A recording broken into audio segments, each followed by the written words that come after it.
Assalamualaikum warahmatullahi wabarakatuh. Yang dihormati sahabat fadilah Al-Fadil Tuan Dr. Umar Muhammad Nur, pensyarah kanan Fakulti Pengajian Islam UMS, dan seterusnya para jemaah yang dirahmati Allah Subhanahu wa taala sekalian. Jadi alhamdulillah, pertama sekali marilah sama-sama kita mengambil peluang pada hari ini, kerana pada hari ini kita bawakan khusus salah seorang pakar khususnya dalam bidang hadis. Antara sebab kita bawa ke masjid ini kerana saya tertarik dengan susunan beliau yang mana mensyarahkan berkenaan dengan hadis, tetapi mensyarahkan berkenaan sifat Allah Subhanahu wa taala. Makanya dapat kita lihat ada gabungan antara bidang tauhid dan juga khususnya dalam bidang hadis. Maka insya-Allah sama-sama lah kita ambil peluang, kerana kuliah syekhna kita ni sekali sebulan sahaja. Bulan hadapan belum tentu beliau dapat hadir. Makanya insya-Allah berkesempatan hari ini sama-sama kita manfaatkan peluang insya-Allah. Allah Taala alam. Assalamualaikum warahmatullahi wabarakatuh. Di sini ada beberapa buah kitab yang mana akan digunakan. Makanya kalau tuan-tuan berhajat boleh langsung dengan saya ataupun dengan mana-mana ahli jatuh kuasa masjid. InsyaAllah kalau nak dengan saya terus pun boleh, dengan Tuan Doktor sendiri pun boleh dapatkan dengan saya sebentar lagi insyaAllah. Makanya dijemput kepada Fadhil Doktor, falyatafaddal mashkuran insyaAllah.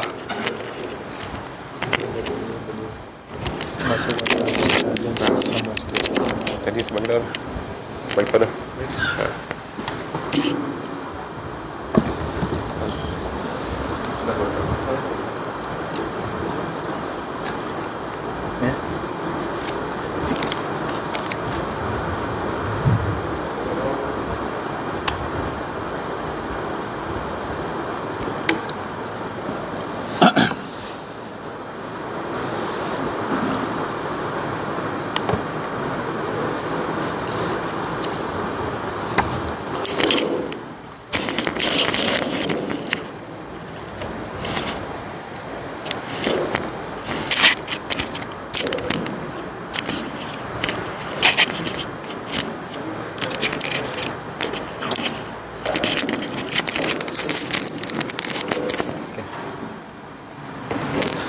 Bismillahirrahmanirrahim. Assalamualaikum warahmatullahi wabarakatuh. Alhamdulillahirabbil alamin.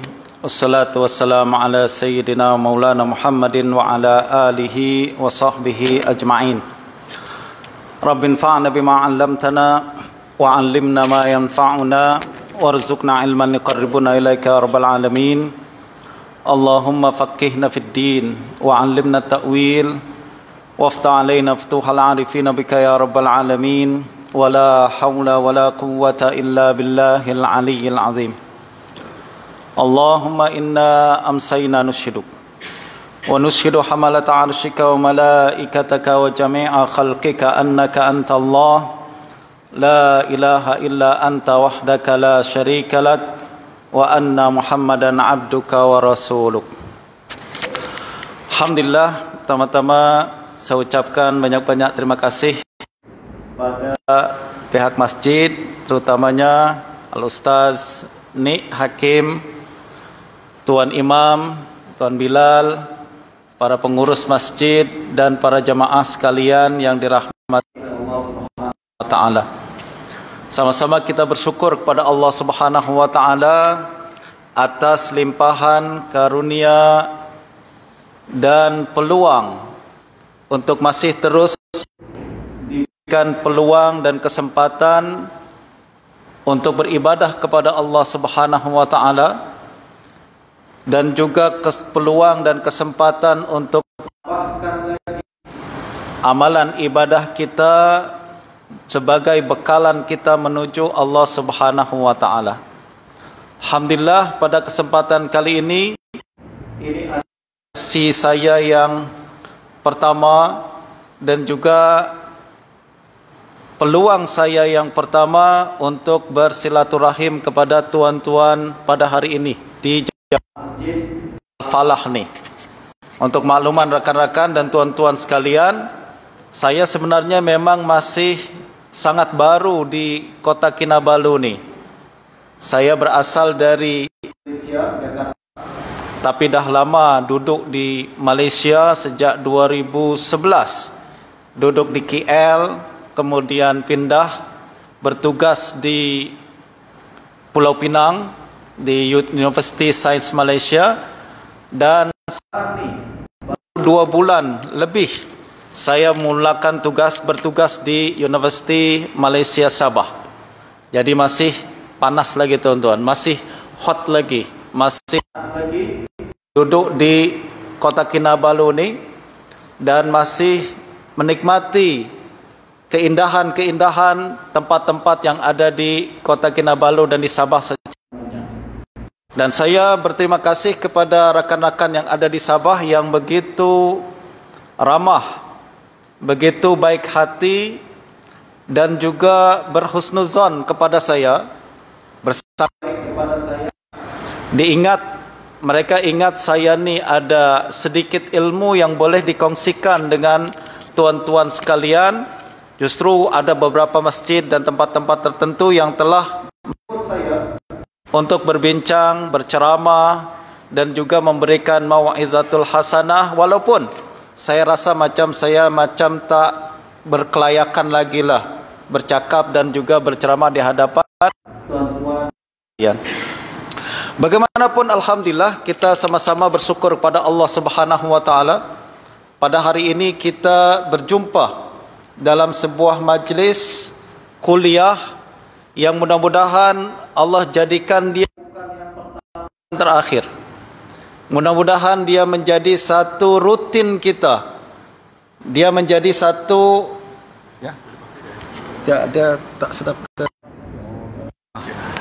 Suara saya okey kan? Boleh dengar tuan-tuan saya pakai di telinga ni macam tak selesa dengan cermin mata saya, dia agak tukar cermin, jadi saya buat saya pening kepala sebab cermin berubah sikit ya, dah mata saya tak jelas pula. Nah, bagaimanapun alhamdulillah kita sekali lagi Allah jumpakan pada kesempatan kali ini. Sama-sama kita niatkan agar perjumpaan kita dan kuliah kita ni adalah kuliah yang berpanjangan. Ya, kuliah yang akan memberikan kita satu manfaat, terutamanya adalah untuk mendekatkan diri kita kepada Allah Subhanahu wa taala. Terutamanya adalah agar kita semakin kenal dengan Allah Subhanahu wa taala. Sebab sebagai seorang mukmin, sebagai seorang muslim, kewajipan utama kita dan pertama kita adalah kenal Allah Subhanahu wa taala. Ini adalah kewajipan pertama yang mesti dilakukan dan dilaksanakan oleh seorang yang telah memasuki usia balik. Sejak dia memasuki usia balik, kewajipan pertama dia adalah kenal Tuhan. Berikutnya adalah bagaimana melakukan ibadah Allah Subhanahu wa taala dengan sebaik-baiknya. Nah, ini untuk orang yang baru nak masuk balik, ya tak? Apalagi kita yang sudah balik bertahun-tahun yang lepas, berpuluh tahun yang lepas. Nah, justru sepatutnya adalah kita memiliki konsep yang benar berkenaan dengan Allah Subhanahu wa taala, dan kita juga mengetahui ilmu yang memperkenalkan kita dengan Allah Subhanahu wa taala. Tuan-tuan sekalian yang dirahmati oleh Allah Subhanahu wa taala. Pada satu hari ada seorang ulama besar yang bernama Imam Abdullah Ibnul Mubarak. Imam Abdullah Ibnul Mubarak ini tuan-tuan orang ulama yang sangat hebat. Dia adalah orang yang paling kaya di zamannya. Ini lagi bagus. Sorry. Okey, tahu.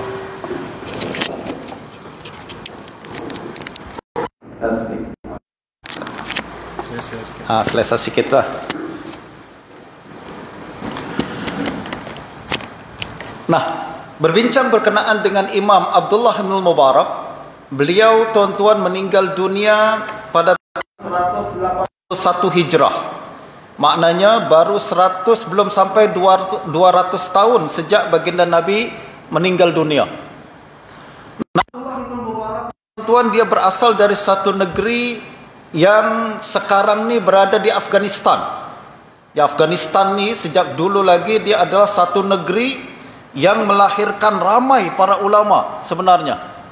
Melahirkan ramai orang-orang yang hebat dalam bidang hadis, hebat dalam bidang fiqh, hebat dalam bidang tafsir dan pelbagai ilmu-ilmu keislaman lainnya.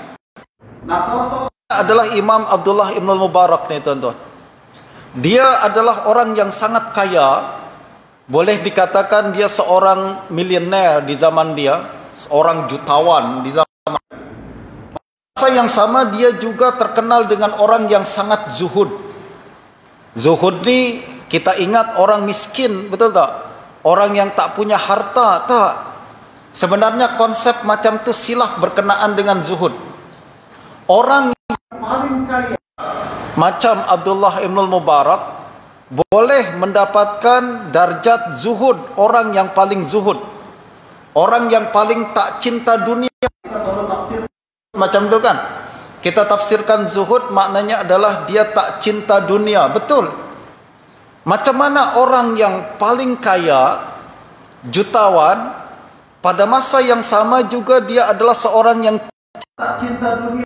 Macam Ibn Mubarak, dia punya harta cuma ada di tangan tapi tak masuk ke dalam hati. Wah, itu maknanya zuhud tuan-tuan.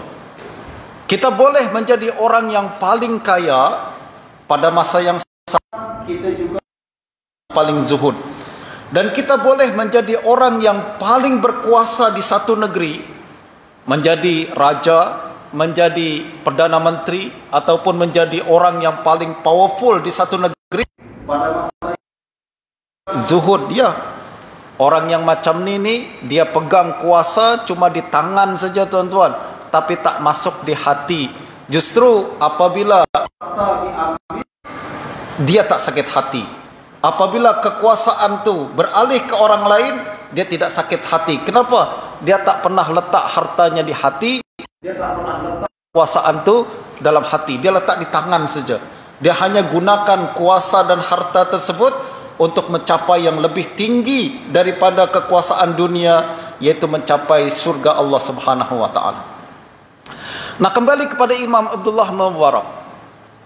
Orang yang sangat kaya, orang yang sangat zuhud, orang yang gagah berani di medan perang sebagai seorang mujahid, dan dia juga tuan-tuan terkenal sebagai seorang ulama yang hebat dalam hadis, yang hebat di dalam fiqh.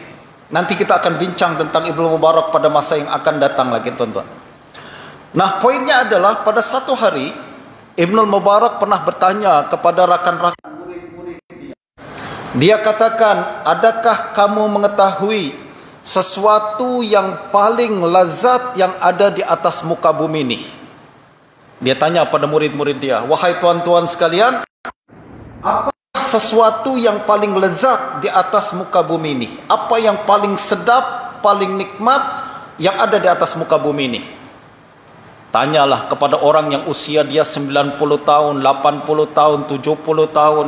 Sepanjang pengalaman awak di atas muka bumi ini, apa kira-kira perkara yang paling manis, perkara yang paling sedap, perkara yang paling nikmat dan paling lezat yang pernah anda rasakan? Kita pikir mungkin kawin. Ada lagi yang lebih sedap daripada tu. Mungkin pegang kekuasaan, jadi pegang jawatan. Ada yang lebih sedap daripada tu. Apa kata Ibnu Mubarak? Perkara yang paling sedap di atas muka ini sebenarnya adalah ma'rifatullah, kenal Allah Subhanahu wa taala. Dia katakan tuan-tuan, perkara yang paling sedap, perkara yang paling nikmat di atas muka bumi ini adalah kenal Allah Subhanahu wa taala. Kalau anda pernah merasakan sesuatu yang paling nikmat di atas muka bumi ini, ingatlah ada lagi yang lebih nikmat daripada itu, yaitu kenal Allah Subhanahu wa taala. Nah, tuan-tuan pernah nampak satu program di TV. Saya pernah nampak program di TV, dan juga kalau tak salah juga ada di YouTube. Program ini tuan-tuan khas untuk mempertemukan seseorang dengan ibu bapa atau keluarga dia yang pernah terpisah puluhan tahun. Pernah tak nampak satu program ni? Dulu pernah ada talian kasih ke program apa lagi dulu, apa namanya di Timur Tengah, Barat pun ada. Nah, program ni tuan-tuan menggambarkan tentang seorang manusia yang dia dilahirkan dalam keadaan anak yatim, yatim piatu. Lahir siapa emak dan bapa dia. Dia masuk ke dalam rumah asuhan. Kemudian apabila dia besar, dia punya kemahiran untuk mencari informasi berkenaan dengan emak dan ayah dan emak dia. Dan dia dapatkan tuan-tuan, ternyata emak dia masih hidup lagi di luar negara. Yang saya nampak waktu itu siapa? Dari Saudi, tuan-tuan. Saya nampak dari Saudi. Dia pemain bola cukup terkenal. Dan dia lahir tak pernah kenal emak dia siapa. Tak pernah kenal bapak dia siapa. Tapi selepas dia berjaya jadi pemain bola yang terkenal, pemain bola atau artis, saya tak lupa lah penyanyi apa di Saudi. Nah, selepas tu dia cari, dia guna apa yang dia miliki ni, kemahiran dia punya apa harta, dia punya informasi, dia punya networking yang baik dan lain sebagainya, dia gunakan untuk mencari apa sebenarnya mak kandung dia. Dia jumpai tuan-tuan, ternyata emaknya berada di Yaman. Emaknya di Yaman. Dia pun telah buat proses di mana dia cari dan dia dapatkan, dan dia sudah tiket untuk pergi ke Yaman nak jumpa dengan emak dia. Nah, kebetulan apa namanya orang yang buat program di TV ini, dia panggil dia untuk datang ke studio untuk buat temu ramah dengan dia. Dipanggil, datang dia di studio, kemudian dia bincang dan ditanya oleh apa namanya wartawan yang ada di situ, awak nak pergi ke mana? Dia katakan, saya sebenarnya lepas ni akan pergi ke Yaman. Kenapa? Sebab saya sudah jumpai siapa emak kandung saya. Tanpa dia ketahui tuan-tuan, ternyata sebenarnya pihak produser TV ni sudah datangkan emak dia dari Yaman tu, datang ke Saudi. Tanpa apa dibuat satu program di mana dia datang, tiba-tiba dibuka tirai, diperlihatkan ni mak dia jumpa pertama kali, tuan-tuan. Tuan-tuan boleh bayangkan tak macam mana perasaan orang macam tu? Nampak orang ni menangis bukan karena sedih, tapi menangis karena bahagia, betul tak? Dia akan rasakan kenikmatan yang sangat nikmat, lebih nikmat daripada semua kenikmatan yang pernah dia rasakan sebelumnya. Dan kenikmatan apa tu yang dia rasa? Kenikmatan untuk mengetahui asal usul dia, betul tak? Dia tahu dan dia sudah dapatkan siapa emak dia, emak kandung melahirkan dia, yang selama ini dia tak pernah jumpa dan sekarang berjumpa. Kenikmatan yang sangat nikmat, keindahan yang sangat indah. Program yang kita boleh nampak dari jauh pun, walaupun bukan kita yang berkaitan dengan program ni kan, kita nampak orang pertama kali jumpa dengan emak dia selepas sekian tahun tak berjumpa, kita nampak keindahan yang sungguh indah, betul tak tuan-tuan? Nah, bahkan orang yang jumpa dengan emaknya pun macam tu. Padahal ibu bapa kita bukan pihak yang menciptakan kita, betul tak? Mak bapa kita hanya sebagai perantara.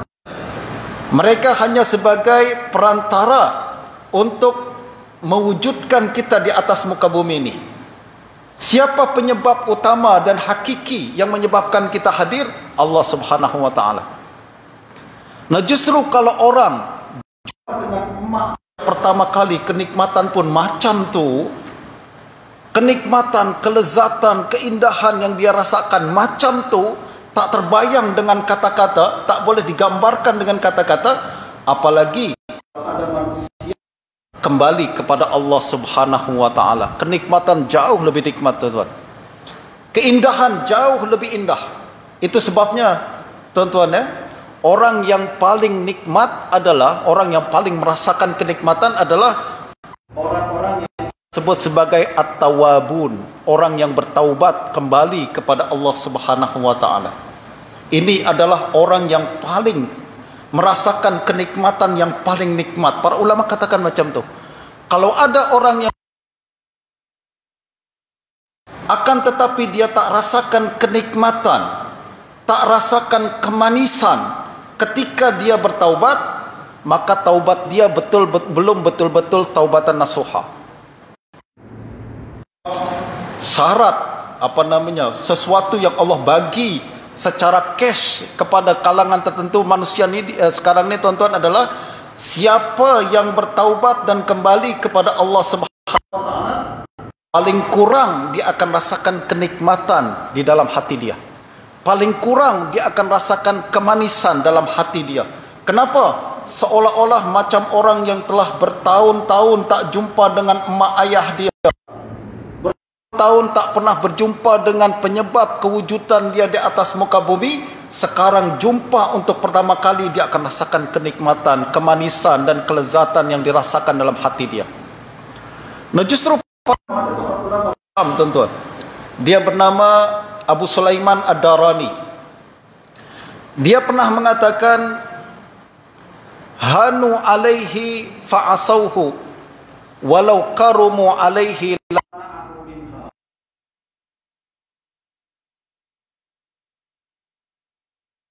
Adalah orang-orang yang hina di pandangan Allah Subhanahu wa taala.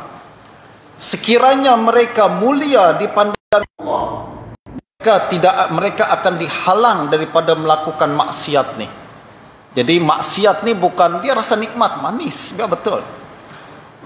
Maksiat ni rasa sedap, ya betul.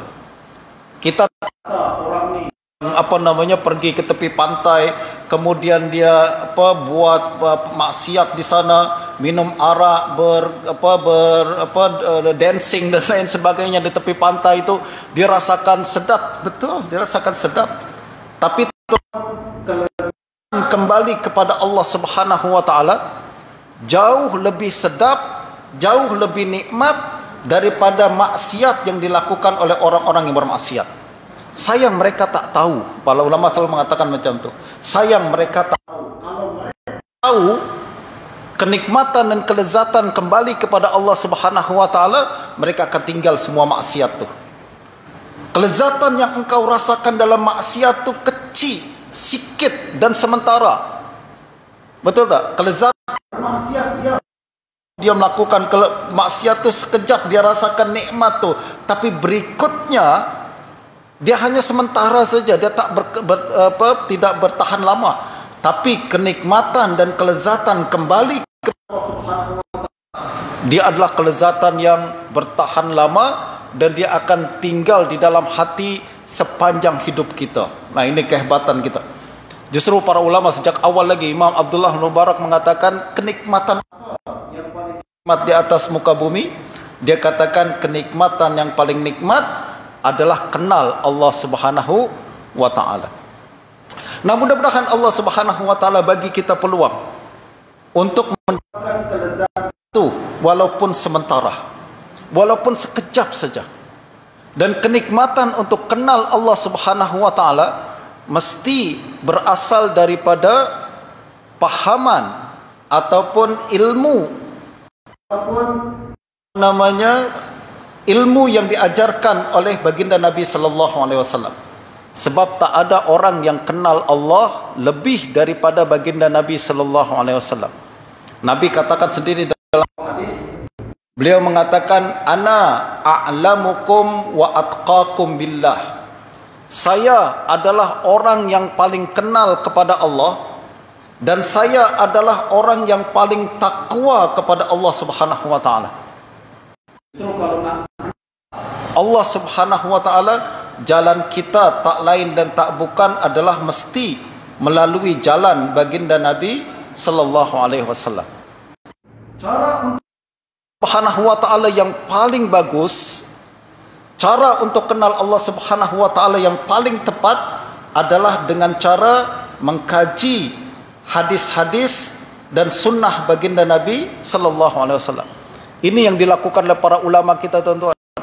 Para ulama sejak ratusan tahun yang lalu, mereka kalau nak kenal Allah Subhanahu wa taala, mereka akan kembali kepada Al-Quran, mereka akan kembali kepada sunnah. Apa yang Al-Quran katakan mereka fahami, apa yang sunnah katakan mereka fahami, lalu mereka teruskan menjadi akidah yang pada hari ini kita sebut sebagai akidah Ahlus Sunnah wal Jamaah. Betul tak? Akidah Ahlus Sunnah wal Jamaah.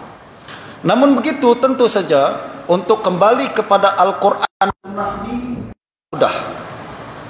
Ada ilmu-ilmu tertentu yang wajib untuk kita kuasai, yang wajib untuk kita miliki sebelum kita boleh dapatkan pemahaman yang tepat berkenaan Al-Quran ni, tuan-tuan. Itu sebabnya kalau kita belajar jurusan, belajar dalam fakulti pengajian agama Islam, ada banyak ilmu-ilmu yang akan diajarkan kepada kita. Ada ilmu yang berkaitan, kalau kita berkenaan dengan hadis, ada ilmu yang berkaitan tentang bagaimana menilai kesahihan hadis. Sebab tidak semua hadis sahih, betul tak? Ada hadis yang lemah, ada hadis yang palsu, ada ilmu yang khas berbincang berkenaan dengan bagaimana kita menilai hadis untuk memastikan mana yang betul-betul hadis berasal daripada Nabi sallallahu alaihi wasallam dan mana hadis-hadis yang tidak daripada Nabi sallallahu alaihi wasallam. Itu pun ada ilmunya sendiri. Nah, selepas kita nak pastikan hadis ni sudah dipastikan sahih berasal daripada Nabi sallallahu alaihi wasallam, ada ilmu lain yang mesti dimiliki untuk memastikan fahaman kita sahih. Jadi selepas kita faham, kita mengetahui hadis ni sahih, kita kena punya ilmu lain untuk memastikan fahaman sahih. Betul tak? Sebab kadang ada hadisnya sahih tapi fahaman kita tak sahih. Kadang ada sebuah hadis ni, ustaz, ni hadisnya betul sahih, betul. Ini betul berasal daripada Nabi. Tapi fahaman awak berkenaan dengan hadis tu tak sahih, silap. Kenapa? Sebab awak tidak belajar ilmu yang wajib dikuasai untuk memahami hadis-hadis Nabi sallallahu alaihi wasallam. Nah, ilmu itu ya berkaitan dengan sahih hadis dan juga bagaimana nak mensahihkan fahaman kita. Nah, ilmu berkenaan tentang perkara ini cukup panjang. Saya tak boleh jelaskan kepada tuan-tuan pada hari ini. Akan tapi insya-Allah akan coba untuk sedikit demi sedikit mempelajari hadis-hadis Nabi sallallahu alaihi wasallam dan mendapatkan kefahaman yang betul berkenaan dengan hadis tersebut menerusi buku yang akan dirujukan kita dalam berbincang berkenaan dengan sifat-sifat Allah Subhanahu wa taala. Nah, buku ni tuan-tuan mengandungi 40 hadis. Macam Arba'in Nawawi, ya kan, 40 hadis dan lain sebagainya. Nah, buku ni pun mengandungi 40 hadis. Dan semua hadis yang saya sebutkan di dalam buku ni berasal daripada Sahih Bukhari dan juga Sahih Muslim. Kebanyakannya daripada Sahih Bukhari dan Sahih Muslim. Nah, itu berkaitan dengan kesahihan hadis, maknanya hadis-hadis yang sahih saja, hadis-hadis yang sahih saja. Bagaimana kefahaman dia? Untuk mendapatkan kefahaman hadis-hadis tersebut, saya merujuk kepada kitab-kitab yang disyarahkan oleh para ulama. Para ulama kita sejak dahulu, mereka sudah menghasilkan banyak kitab-kitab yang mensyarahkan hadis-hadis Nabi sallallahu alaihi wasallam. Contoh, Sahih Bukhari ada kira-kira 80 syarah berkenaan dengan Sahih Bukhari. Ini ulama kita, tuan-tuan, mereka sangat setia kepada baginda Nabi sallallahu alaihi wasallam. Mereka ingin menyumbang kepada baginda Nabi sallallahu alaihi wasallam. Caranya kita tak mampu berperang bersama Nabi macam para sahabat. Kita tak mampu, ya kan, bersama-sama Nabi pergi dalam satu pasukan mempertahankan agama Islam, tapi kita mampu untuk memberikan kontribusi dan sumbangan kepada baginda Nabi mengikut kefahaman dan kemampuan kita. Kalau ada yang mampu untuk menyumbang kepada hadis Nabi dengan membuat syarah, buatlah syarah. Kalau ada yang mampu untuk menyumbang kepada hadis Nabi dengan menyampaikan, membacakan dan meriwayatkan hadis, buat. Kalau tak mampu juga paling kurang kita boleh menyumbang mengikut kemampuan kita. Ada yang boleh menyumbang dengan tenaga dia, ada yang boleh menyumbang dengan harta dia dan lain sebagainya. Ingat tuan-tuan, agama Islam ni dengan atau tanpa kita dia akan menyebar. Agama Islam ni dengan atau tanpa kita Islam akan menyebar. Sebab Nabi SAW sebutkan dalam Al-Quran, dalam hadis baginda, bahawa agama Islam akan menyebar ke seluruh dunia dan agama Islam akan memasuki semua rumah-rumah yang ada di atas muka bumi. Semua rumah dia akan dimasuki oleh agama Islam. Sehingga pada satu saat nanti tak akan ada satu orang yang mengatakan saya tak pernah dengar pun Islam. Awak pernah dengar Muhammad kata? Saya tak pernah dengar. Satu hari tak ada. Dan sekarang sudah terbukti tuan-tuan, betul tak? Pada hari ini dengan kemudahan teknologi, kemudahan internet, kita nak cari tentang Islam semudah kita menggerakkan jari-jari kita.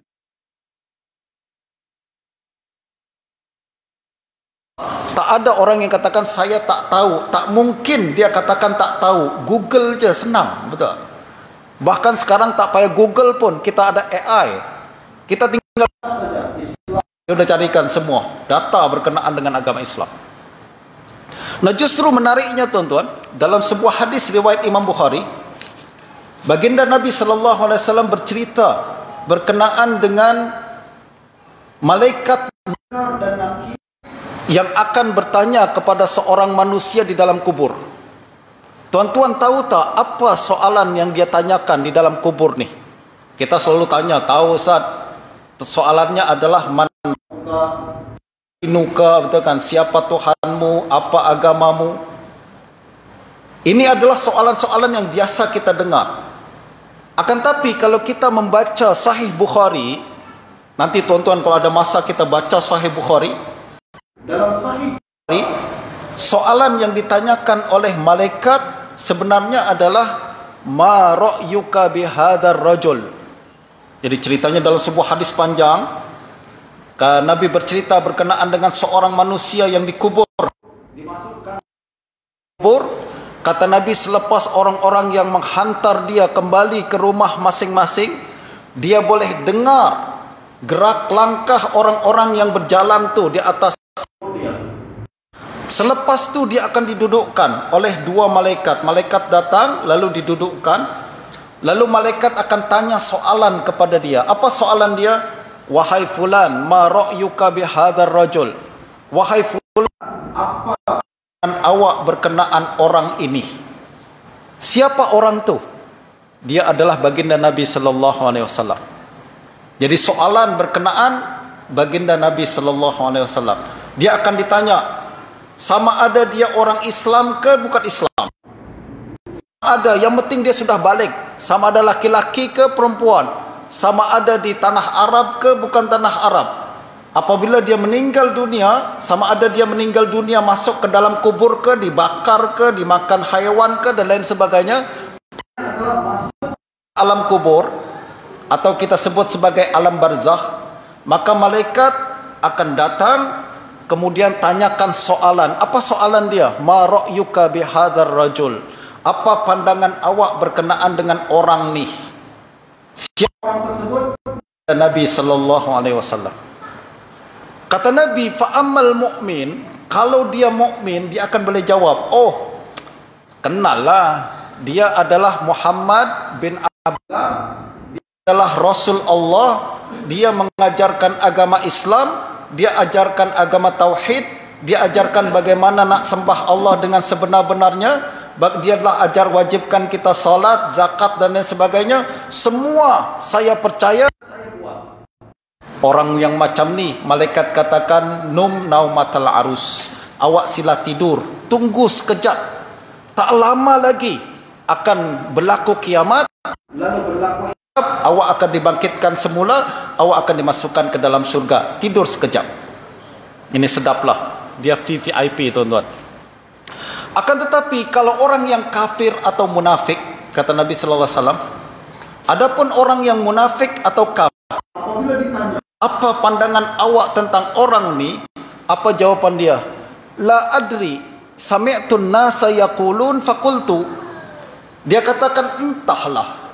Apa pandangan awak tentang orang ni, yaitu Muhammad? Dia kata, entahlah. Saya cuma dengar orang-orang kata macam ni, saya pun kata macam tu. Tengok tuan-tuan. Orang kafir dan munafik, kenapa dia tak boleh jawab adalah karena dia tak berikan perhatian kepada baginda Nabi sallallahu alaihi wasallam, kepada maklumat berkenaan dengan baginda Nabi sallallahu alaihi wasallam.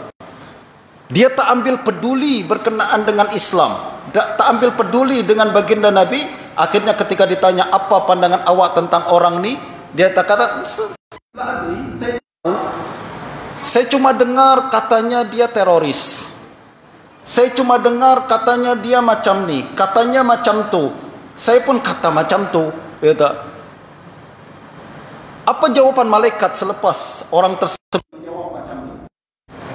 Malaikat katakan, oh awak tak tahu. Ya kah? Tak apalah. Begitu ke malaikat? Tak. Sebab tak ada alasan untuk tak tahu, tuan-tuan. Dia jawapan, saya tak tahu. Tak ada alasan untuk tak tahu. Zaman sekarang kita saya tak tahu tak apa. Tak. Betul tak? Malaikat nanti tak kata macam tu. Awak tak tahu, maknanya lepas tak. Mustahil awak tak tahu. Zaman sekarang mustahil orang tak kenal baginda Nabi sallallahu alaihi wasallam. Mustahil orang tak tahu berkenaan dengan agama Islam. Awak tinggal Google saja. Awak tinggal cari di internet, semua maklumat berkenaan baginda Nabi ada. Awak tinggal type saja di YouTube, semua berkenaan dengan agama Islam ada. Betul tak? Justru kalau awak masih kata tak tahu, saya tak tahu, bukan awak tak tahu, sebenarnya awak tak nak tahu. Betul tak? Awak tak nak tahu. Justru apabila orang tersebut jawab macam tu, malaikat kemudian pukul dia.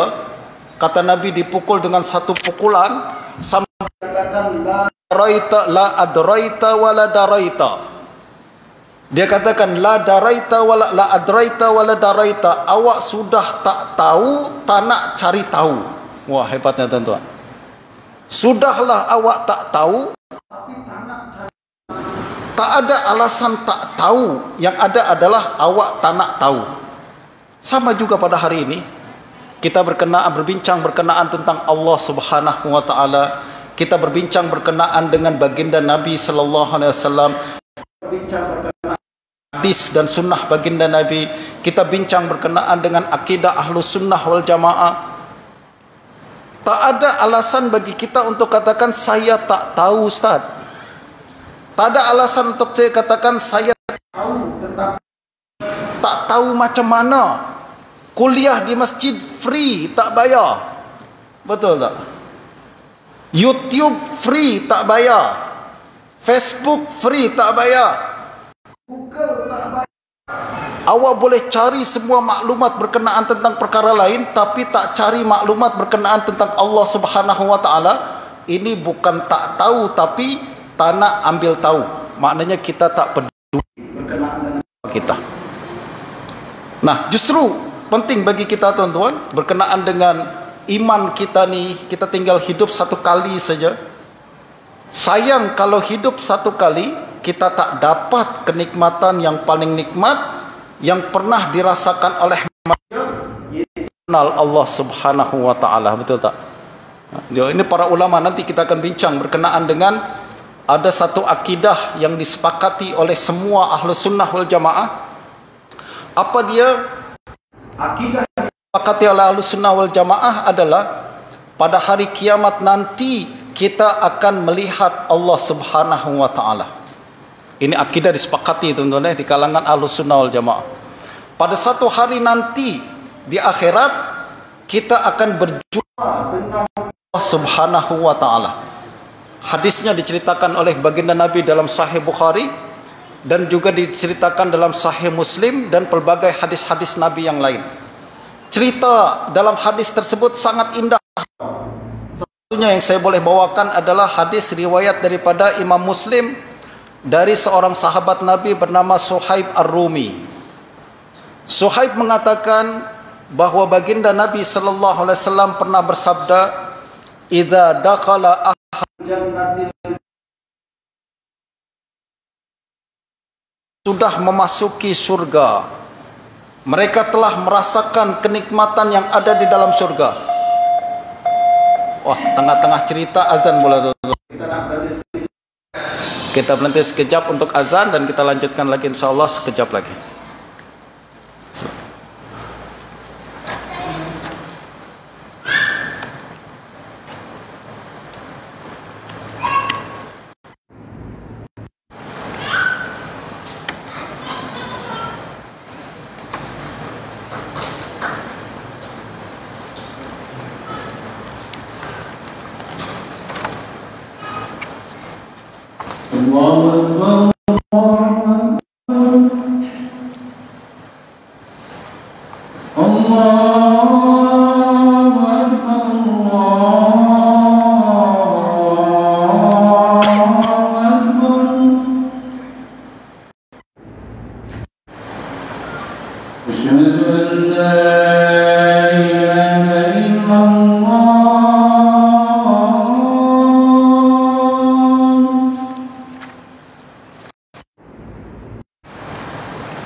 Bismillahirrahmanirrahim. Alhamdulillah rabbil alamin. Wassalatu wassalamu ala sayyidina Muhammadin wa alihi wa sahbihi. Tuan-tuan perempuan sekalian rahmati Allah Subhanahu wa taala, kita ada berapa minit lagi insyaallah sebelum kita melaksanakan salat Isya berjamaah. Nah, saya ingin melanjutkan perbincangan berkenaan dengan bagaimana dan apa yang akan berlaku nanti apabila umat Islam masuk ke dalam surga, lalu kemudian berlaku perjumpaan dengan Allah Subhanahu wa taala. Nah, dari hadis yang diriwayatkan oleh Imam Muslim, Kata baginda Nabi sallallahu alaihi wasallam, "Idza dakhala ahlul jannatil jannah," apabila ahli syurga telah memasuki syurga, mereka menikmati pelbagai kenikmatan yang ada dalam syurga. Mereka telah dinikahkan dengan bidadari yang sangat cantik. Mereka telah menikmati pelbagai hidangan makanan dan minuman yang sangat lezat. Rumah-rumah mereka sangat indah dan sangat besar. Pakaian-pakaian mereka sangat mewah dan sangat cantik. Mereka telah menikmati sekian lama kenikmatan yang ada di dalam surga. Tiba-tiba terdengar seruan daripada Allah Subhanahu wa taala. Allah Subhanahu wa taala memanggil mereka, "Ya ahlal jannah, wahai hamba-hambaku yang berada di dalam surga." Ahli surga pun menjawab, "Labbaik ya Allah, kami menjawab seruanmu wahai Allah Subhanahu wa taala."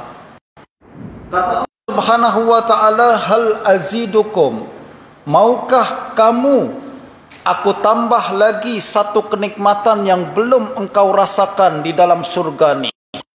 Jadi bayangkan tuan-tuan, kita sudah masuk dalam surga, sudah menikmati semua kenikmatan yang di dalam, yang berada di dalam surga. Kita dah rasakan kenikmatan yang sangat nikmat, kehidupan yang sangat indah dan lazat. Tiba-tiba Allah Subhanahu wa taala berkata, "Mau saya tambah." Untuk makluman tuan-tuan, surga ni adalah kenikmatan yang tidak terjangkau dengan imajinasi manusia. Kata Nabi, surga adalah fiha ma ra'at wala udhunun sami'at wala khatara fi qalbi bashar. Dalam surga ni, kenikmatan yang ada di dalam surga, dia adalah kenikmatan yang tak pernah terpandang oleh mata. Mata kita tak pernah nampak benda seindah tu. Wala udhunun sami'at, telinga kita pun tak pernah dengar kenikmatan keindahan tu. Apa maksudnya nih tuan-tuan? Telinga tak pernah dengar kenikmatan macam tu. Maksudnya apa? Maksudnya adalah kenikmatan yang ada di dalam surga lebih indah daripada berita. Dengan di dunia, tuan-tuan kan? Kalau di dunia ni biasanya berita lebih indah daripada rupa, betul kan? Orang cerita, "Ustaz, tempat ni cantik, tempat tu cantik, makanan ni lezat." Kita rasa sendiri taklah macam. Berapa banyak makanan-makanan, rumah-rumah makan yang viral di internet tu, orang kata sedap sangat, sampai ke sana tak sedap pun, betul tak? Atau sedap tapi tak macam expectation kita, betul tak? Nah, di surga terbalik. Kenikmatan yang ada di surga, cerita-cerita tu tak boleh cerita untuk sampai kepada kenikmatan yang sebenar di surga. Cerita apapun yang kita dengar berkenaan dengan kenikmatan di surga lebih nikmat daripada cerita-cerita semua. Terbalik tuan-tuan. Itu maknanya adalah tak pernah terdengar oleh telinga kita. Wala khatara fi qalbi bashar, dan juga tak pernah terbayang oleh imajinasi manusia. Jadi apapun yang kita boleh bayangkan di dunia ni, kenikmatan dan keindahan yang ada di dunia, kita boleh bayangkan surga lebih tinggi daripada itu. Ada sebuah hadis tuan-tuan, diceritakan oleh baginda Nabi sallallahu alaihi wasallam dalam hadis riwayat Imam Bukhari. Nabi bercerita berkenaan seorang laki yang paling last keluar dari neraka dan paling last masuk surga. Sebab ramai orang yang masuk surga tanpa hisab, betul tak? Mereka masuk surga terus saja tanpa hisab. Ada yang masuk surga neraka dulu, masuk neraka, habis semua dosa-dosa mereka, baru mereka dikeluarkan masuk ke surga. Macam tu kan? Ini laki-laki ni adalah laki-laki yang paling terakhir keluar dari surga. Laki-laki yang paling terakhir keluar dari neraka. Orang-orang dah keluar dari neraka, dia paling last keluar merangkak, diizinkan oleh Allah. Okey, awak ni keluar last. Awak lah yang paling last ni keluar dari surga. Kita bayangkan macam tu, kira-kira kita ke atau bukan orang tu tersebut, tuan-tuan? Mudah-mudahan bukan kan? Bukan, mudah-mudahan bukan kita orang tu. Tapi Imam Hasan Al-Basri mengatakan mudah-mudahan orang tu. Kenapa? Sebab Hasan Al-Basri merasa saya ni tak layak masuk surga. Tempat saya ni di neraka banyak dosa. Justru kalau jadi orang yang paling last pun alhamdulillah. Allah hebatnya, tuan-tuan. Ulama zaman dahulu dia tak rasa dia layak masuk surga, betul tak? Justru dia katakan, Nabi apabila Nabi bercerita berkenaan dengan manusia terakhir yang masuk surga dan keluar dari neraka, Hasan Al-Basri sambil menangis katakan, ya Allah, tak apalah paling last keluar daripada neraka, yang penting keluar dari neraka. Masya Allah. Nah, ceritanya orang ni, tuan-tuan, keluar daripada neraka, keluar dalam neraka, tubuh dia semua sudah hangus terbakar. Allah kemudian masukkan dia ke dalam satu sungai. Sungai itu disebut sebagai Nahrul Hayah, sungai kehidupan, the river of life. Oh, orang kampung saya kata sungai kehidupan. Apabila dimasukkan ke dalam sungai ini, semua organ dia kembali sehat semula. Kulit dia putih semula. Tubuh dia kembali normal semula. Yang semula hancur, tuan-tuan semua, tuan-tuan, hancur, masuk ke sungai ini kembali semua. Nah, selepas keluar daripada sungai, dia menjadi manusia sempurna semula. Allah Subhanahu wa taala katakan, wahai fulan, sila masuk dalam surga. Orang ni pun masuk ke dalam surga. Dia tengok, tuan-tuan, dia katakan apa? Ya Allah, surga macam dah penuh dah. Siam dia, tuan-tuan. Siapa suruh dah? Dia tengok ke surga, dia katakan, ya Allah, surga macam dah penuh dah. Tak ada tempat lagi untuk saya. Apa kata Allah Subhanahu wa taala? Okey, kalau surga sudah penuh, saya akan siapkan satu tempat untuk awak. Coba bayangkan satu tempat yang paling indah yang boleh awak bayangkan. Imagine satu tempat yang paling cantik, paling indah. Dia pun bayangkan, tuan-tuan. Okey, tempat paling indah, Kundasang. Salah, Kundasang dia, kalau dia orang Sabah lah kan.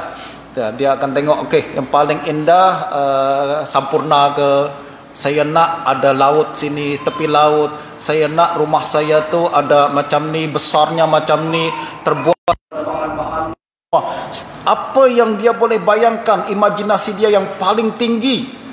Kata Allah, coba awak bayangkan, imajinasikan tempat yang paling indah, paling cantik yang boleh awak bayangkan. Dia pun bayangkan, tuan-tuan. Selepas dia bayangkan, kata Allah Subhanahu wa taala, dah siap? Dah. Kata Allah, ni belum siap lagi. Awak belum siap, belum sebutkan kendaraan macam mana. Awak belum sebutkan taman macam mana. Awak belum sebutkan, dibantu oleh Allah Subhanahu wa taala untuk dia bayangkan lagi. Sebab imajinasi manusia, jadi nak bantu agar dia sempurna bayangan dia tentang tempat tersebut. Tambah lagi, sampailah tempat yang paling indah yang boleh dia bayangkan. Tak boleh lagi dia bayangkan lebih indah daripada tu. Apa kata Allah Subhanahu wa taala? Okey, aku akan bagi kepada awak tempat yang awak bayangkan tadi plus 10 kali ganda daripada tu. Jadi 10 kali ganda dari imajinasi yang kita boleh bayangkan. Itulah tempat yang paling rendah yang ada di surga. Bayangkan orang yang paling pertama masuk surga, tempat dia macam mana indahnya, tuan-tuan. Nah, bayangkan juga apabila ahli surga dah masuk ke surga yang tersebut, tiba-tiba Allah katakan, hal azidukum, maukah aku tambah lagi kenikmatan yang lebih nikmat daripada kenikmatan yang pernah engkau rasakan dalam surga ni. Ahli surga mereka katakan, ya Allah, alam tubayyid wujuhana. Ya Allah, kenikmatan apa lagi yang belum kami rasa ni di surga ni? Kenikmatan apa lagi yang lebih nikmat yang belum kami handsome belaka. Engkau telah selamatkan kami daripada api neraka. Engkau telah masukkan kami ke dalam surga dan menikmati semua keindahan yang tak terbayangkan ni. Apalagi kenikmatan itu semua. Tiba-tiba kata Nabi, farufi al-hijab, fakushifal hijab. Tiba-tiba hijab diangkat daripada mata-mata mereka. Mereka kemudian boleh nampak kepada zat Allah Subhanahu wa taala yang paling indah, paling sempurna, paling cantik. Dan kata Nabi sallallahu alaihi wasallam, fama u'tu syai'an ahabba ilaihim minan nazari ila wajhillahi azza wajal. Mereka tak pernah rasa kenikmatan yang lebih nikmat, mereka tak pernah merasakan anugerah yang lebih nikmat daripada memandang Allah Subhanahu wa taala. Justru para ulama mengatakan apa, tuan-tuan? Ulama mengatakan bahawa kenikmatan yang paling nikmat di surga adalah memandang Allah Subhanahu wa taala, sebagaimana kenikmatan yang paling nikmat di dunia adalah kenal Allah Subhanahu wa taala. Siapa yang di dunia kenal Allah, dia akan memandang Allah di surga. Di dunia tak kenal Allah, bahkan tak kisah nak kenal Tuhan, mereka akan dihijab daripada Allah Subhanahu wa taala di akhirat. Al-Quran mengatakan, kalla innahum an rabbihim yauma idzin lamahjubun. Allah bincang berkenaan dengan ahli orang-orang kafir ni. Allah katakan orang-orang kafir ni mereka akan dihijab daripada memandang Allah Subhanahu wa taala di akhirat. Mereka di dunia tak kisah tentang Tuhan, sebagaimana mereka di dunia tak nak kenal Tuhan, sebagaimana mereka di dunia tak pernah ada keinginan untuk kenal Tuhan, Allah pun di akhirat tak perkenankan mereka untuk memandang Allah Subhanahu wa taala. Justru kita, tuan-tuan, alhamdulillah sekarang masih berada di atas muka bumi ini, masih banyak peluang kita untuk kenal Allah Subhanahu wa taala. Masih banyak peluang kita untuk belajar Allah Subhanahu wa taala. Para ulama mengatakan setiap anggota tubuh kita,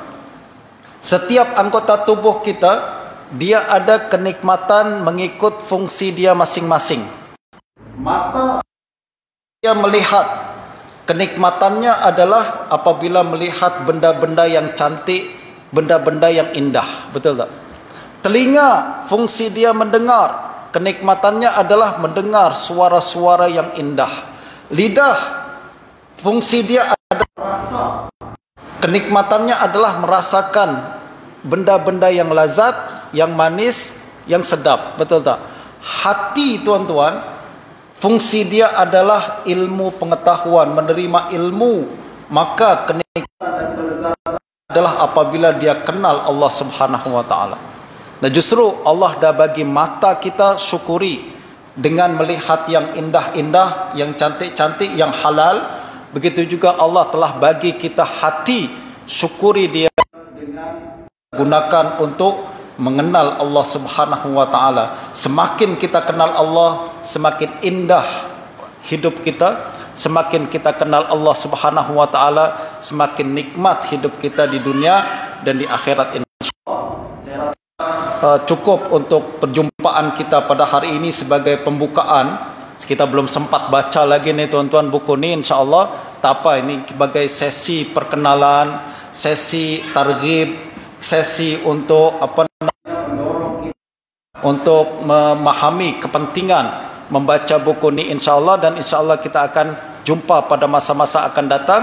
Kita akan baca satu persatu hadis daripada Nabi sallallahu alaihi wasallam dan kita fahami maknanya. Mudah-mudahan dengan pembacaan hadis tersebut kita bertambah, ilmu kita bertambah, dan semakin kenal kita dengan Allah Subhanahu wa taala.